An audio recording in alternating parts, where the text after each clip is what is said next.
D, wait for it, delightful. Check out the name tag. You're in my world now, Grandma. What's up, nerds? So if you are watching this video, you know that it's my Peacemaker Season 1 review. I'm not going to take up too much of your time. I'm just going to go over this stuff. I already covered it with my episodic reviews and everything. You guys can check that out in the iCard section. But I just wanted to break down my thoughts and everything of the season overall and just really give you a kind of just what I thought of it and everything. If you like it, you like it. If you don't, you don't. So just give me like 10 minutes. We should get through this pretty fast. Before I get started, though, on this, I just want to say that if you like what I do here and you enjoy independent content here on YouTube, please consider subscribing to my channel. YouTube is always changing up their algorithm, and small channels like mine, we always get shoved to the back of the line. So please ask that you like, share, and subscribe, and I thank you in advance. All right, so let's get started on this Season 1 review. So Peacemaker is an American television series created by James Gunn for the streaming service HBO Max, based on the DC Comics character Peacemaker. It is the first DC Extended Universe television series and a spinoff from the 2021 film The Suicide Squad. Set after the events of the film, the series further explores nationalist killer Christopher Smith, aka Peacemaker. After recovering from the injuries he suffered during the events of the Suicide Squad, Peacemaker is forced to join a mysterious A.R.G.U.S Black Ops squad, Project Butterfly. They are on a mission to identify and eliminate parasitic butterfly-like creatures who have taken over human bodies around the world. Now, I really think that they stuck the landing with that finale and everything, and I think that they really James Gunn. I'm a fan of James Gunn, and I think that that he and I have a similar sense of humor, and I also think that he's not only funny, but I think that he can really tackle emotional situations that really pull at the heart and headstrings. I think that he has such a unique voice that it really speaks to me, and I relate in a way that a lot of the things that he writes, with a lot of the things that he writes. Now, I didn't know if I would like John Cena. I've never thought that he was that great of an actor, but he was good as Peacemaker in the Suicide Squad and in this show. And I think that that James Gunn is able to harness the talent that some people have. And even though the Suicide Squad was an ensemble piece, and even though the Peacemaker stood out, I think acting wise, he wasn't up to par with, say, the likes of Idris Elba and Margot Robbie. But I think that what he was able to do with Peacemaker was harness that talent that John Cena has and really make it shine. And even though the Peacemaker show is also an ensemble piece, I think that James Gunn does a really good job of making every character stand out in their own way, but also making the Peacemaker stand out as the main character.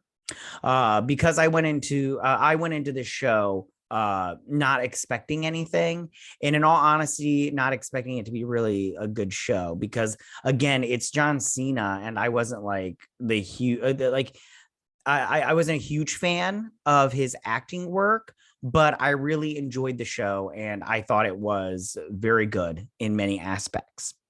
In saying that, I want to go over the characters. I'm going to tell you the characters from my favorite to my least favorite and why I liked them and all that stuff.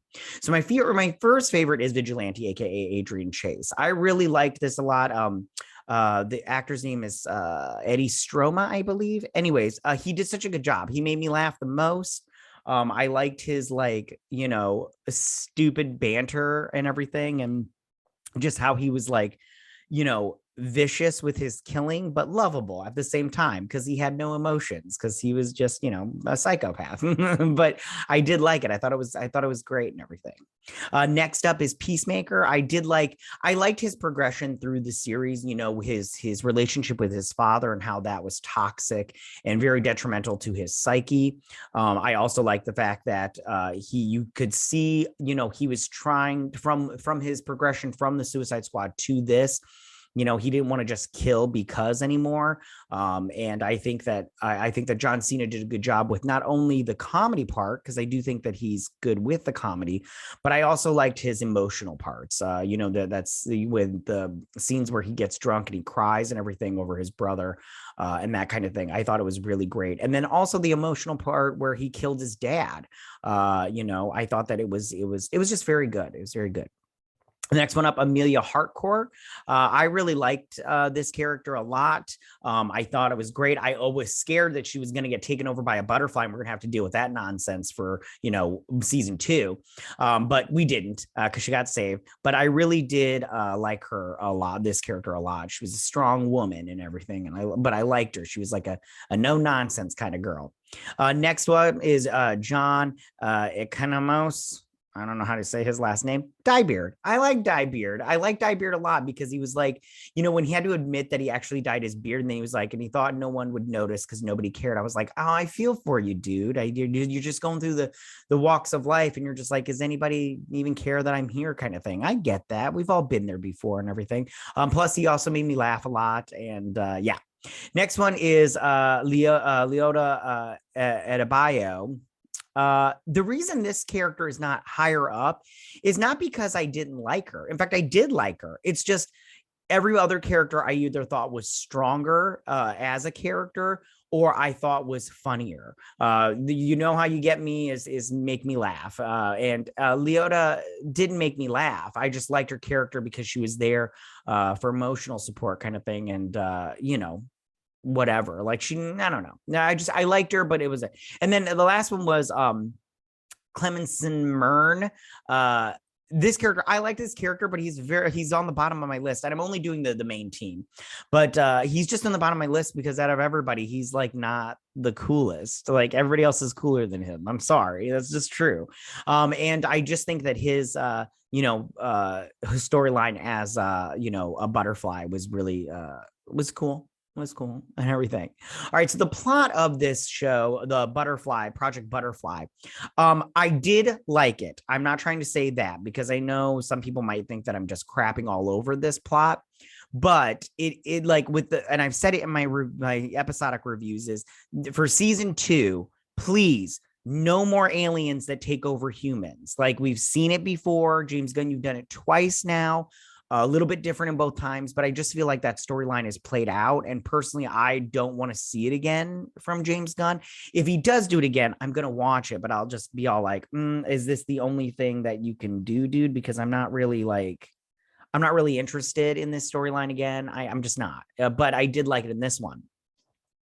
I also want to talk just real quick about some cameos. Amanda Waller being in the show just in the first episode and the last episode was great. I love seeing that character and just seeing it connected to this universe, especially that Leota was her daughter and everything. But I like seeing Viola Davis. She's great and everything. But I like Amanda Waller in the comic book, so I'm glad to see her here, and more Amanda Waller, in my opinion. And then last for cameos was just the Justice League. I know a lot of people online had a problem with it. They took out Batman and Cyborg. I mean, I don't know why they did that and what's going on there. I know a lot of people had a problem with the banter between the Barry Allen and Aquaman. Personally, I didn't mind. I only mind because he's dissing on Aquaman. You stop that, James Gunn. You stop that. You stop that right now. But at the same time, it didn't, like, I wasn't mad about it. I just wish. I love Aquaman so much. He's like my favorite character. I love him so much. He's great. I still read the comic books, even though they're not that good right now.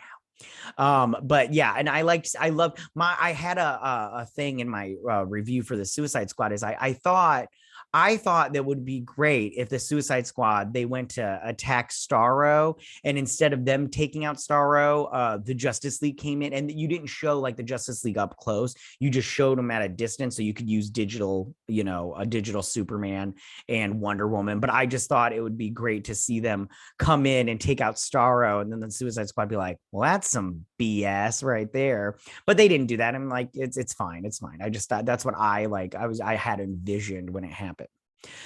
So in conclusion, Peacemaker, they stuck the landing. This show is not only funny, it's emotional. And I think that James Gunn really knows how to capture the talent and pull it out of the people that he's got working for him. And I think that he also knows how to write stuff that I think speaks to the common man as far as, funny and emotional. And then I think he also knows how to do topical stuff. There was some stuff in here of stuff that's going on right now that I thought that he tackled very well. I would say go and watch Peacemaker if you have HBO Max. I don't know if they'll ever put it out on, PVOD or anything like that. But yeah, go. If you have a subscription, I suggest watching this. All right, you guys, that's my review for season 1 of Peacemaker. Tell me, what did you guys think about this season? Did you like this season? Did you like this show?